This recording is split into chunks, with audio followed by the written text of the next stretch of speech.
नमस्कार सगळ्यांना. जय महाराष्ट्र, जय शिवराय, जय शंभूराजे. आज मेल नर्सेस बचाव समिती महाराष्ट्र राज्य नांदेड इथे खूप मोठ्या प्रमाणात कलेक्टर ऑफिस च्या समोर आपल्याला आज निदर्शने करायची आहे. तर सगळ्यांना जे आपल्या संपूर्ण महाराष्ट्रातील जे मेल नर्सेस आहे किंवा सगळे जे नर्सेस आहेत त्यांना त्यांना माझं आव्हान आहे की तुम्हाला नांदेडला लाखोच्या संख्येने यायचं आहे. आणि जे कलेक्टर ऑफिस आहे, जसं जसं जनरल डिस्क्रिमिनेशन चालू आहे आपला, अजूनपर्यंत जो DMRचा जो 80-20चा जो रेशो आहे अजूनपर्यंत रद्द झालेला नाही आहे. आपल्याला खूप जणांनी आश्वासन दिलेले आहे.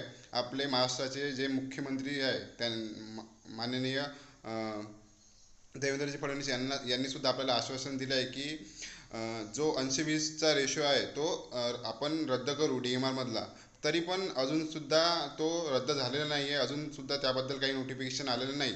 तर जोपर्यंत नोटिफिकेशन येत नाही, जोपर्यंत महाराष्ट्र सरकार तो जो नियम आहे तो नियम खारिज करत नाही, तोपर्यंत आपला लढा सुरू राहणार आहे. तर आज मेल नर्सेस बचाव समिती महाराष्ट्र राज्य नांदेड येथे खूप मोठ्या प्रमाणात निदर्शने करणार आहे, घोषणाबाजी करणार आहे कलेक्टर ऑफिससमोर. तर सर्व महाराष्ट्रातील नर्सेसला माझे आव्हान आहे की लाखोच्या संख्येने आज दुपारी 2 वाजता सगळ्यांना तिथे उपस्थित राहायचं आहे. थँक्यू, धन्यवाद.